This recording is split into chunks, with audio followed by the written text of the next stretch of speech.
न्यायों की पुस्तक अध्याय 3। न्यायों की पुस्तक अध्याय 3। इस्राएलियों में से जितने कनान में की लड़ाइयों में भागी न हुए थे, उन्हें परखने के लिए यहोवा ने इन जातियों को देश में इसलिए रहने दिया कि पीढ़ी पीढ़ी के इस्राएलियों में से जो लड़ाई को पहले न जानते थे, वे सीखे और जान ले। अर्थात पांचों सरदारों समेत पलिश्तियों और सब कनानियों और सिदोनियों और बाल हेर्मोन नाम पहाड़ से लेकर हमात की तराई तक लबानोन पर्वत में रहने वाले हिव्वियों को।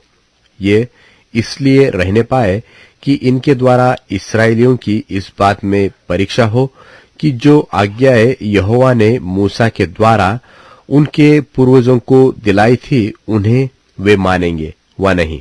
इसलिए इस्राएली कनानियों, हित्तियों, एमोरियों, परिज्जियों, हिव्वियों और यबूसियों के बीच में बस गए।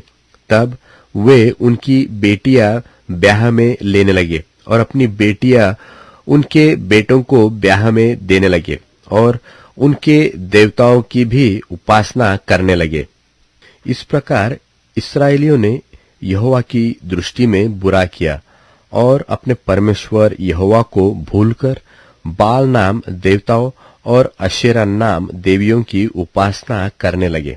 तब यहोवा का क्रोध इस्राएलियों पर भड़का और उसने उनको अरम्नहैरैम के राजा कुश त्रिशतैम के अधीन कर दिया।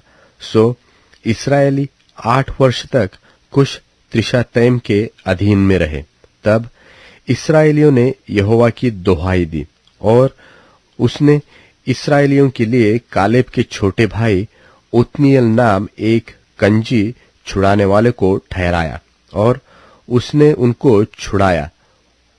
उसमें यहोवा का आत्मा समाया और वह इस्राएलियों का न्यायी बन गया और लड़ने को निकला। और यहोवा ने अराम के राजा कुश त्रिशतैम को उसके हाथ में कर दिया और वह कुश त्रिशतैम पर जयवंत हुआ। तब 40 वर्ष तक देश में शांति बनी रही और उन्हीं दिनों में कंजी ओत्नीएल मर गया। तब इस्राएलियों ने फिर यहोवा की दृष्टि में बुरा किया और यहोवा ने मोवाब के राजा एग्लोन को इस्राएल पर प्रबल किया, क्योंकि उन्होंने यहोवा की दृष्टि में बुरा किया था। इसलिए उसने अम्मोनियों और अमालेकियों को अपने पास इकट्ठा किया और जाकर इस्राएल को मार लिया और खजूर वाले नगर को अपने वश में कर लिया। तब इस्राएली 18 वर्ष तक मोवाब के राजा एग्लोन के अधीन में रहे।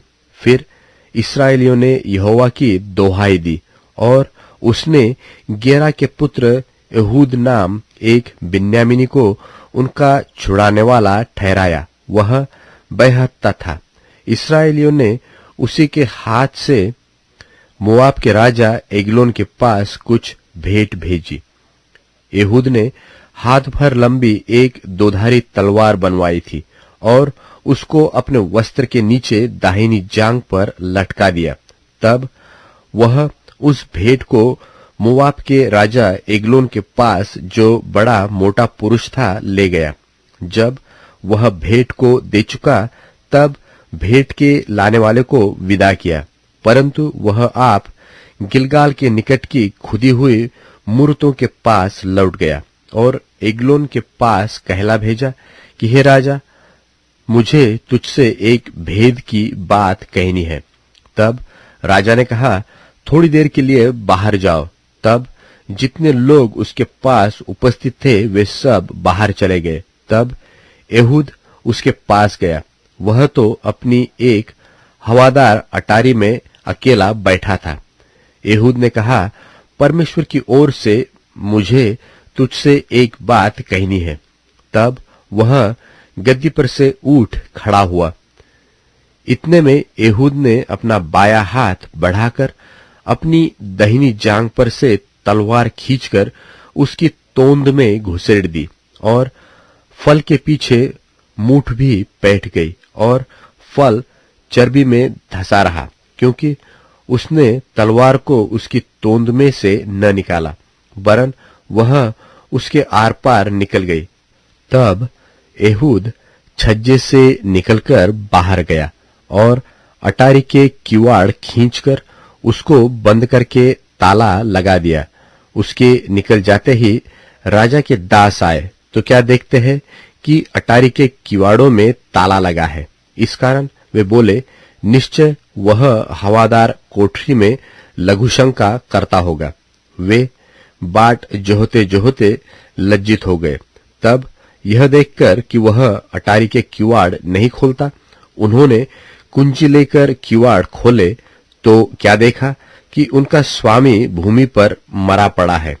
जब तक वे सोच विचार कर ही रहे थे, तब तक एहूद भाग निकला और खुदी हुई मूर्तों की परली ओर होकर सेईर में जाकर शरण ली।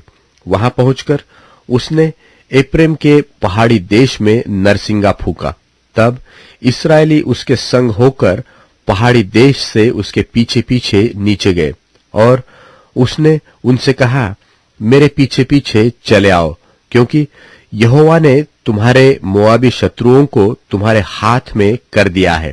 तब उन्होंने उसके पीछे पीछे जाके यरदन के घाटों को जो मोआब देश की ओर है ले लिया और किसी को उतरने न दिया। उस समय उन्होंने कोई 10,000 मोआबियों को मार डाला। वे सब के सब हष्टपुष्ट और शूरवीर थे, परंतु उनमें से एक भी न बचा। इस प्रकार उस समय मोआब इस्राएल के हाथ के तले दब गया। तब 80 वर्ष तक देश में शांति बनी रही। उसके बाद अनात का पुत्र शमगर हुआ। उसने 600 पलिश्ती पुरुषों को बैल के पैने से मार डाला। इस कारण वह भी इस्राएल का छुड़ाने वाला हुआ।